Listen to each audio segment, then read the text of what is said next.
nej! Vær venlig og ikke spis mig! Nej! Jeg var genkendt for nylig i et tog. Jeg var i stillezone, men det er ikke fordi jeg mangler stillhed. Det er fordi jeg elsker at snappe på folk.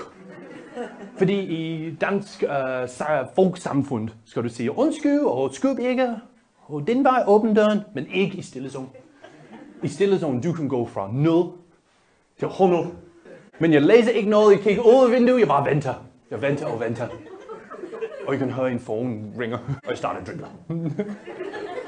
Og han har opkaldt den. Så jeg vender mig om og kigger på ham og siger, hold kæft. Men han var rigtig stor. Han har barberet hans hoved og har tatovering på hele ansigtet. Og jeg bare banger. Og siger til en lille bold, nej, vær venlig og ikke spis mig, nej. Men han står op og kigger ned på mig, og vi laver ækel øjenkontakt. Og han var vred. Pludselig, han har genkendelse i ansigtet. Jeg har tænkt, det her comedy, det betaler sig. Og han siger, det er dig, det er dig. Og jeg siger, ja, det er mig. Jeg siger, ja, det er dig, en komiker. Mega Glentorious.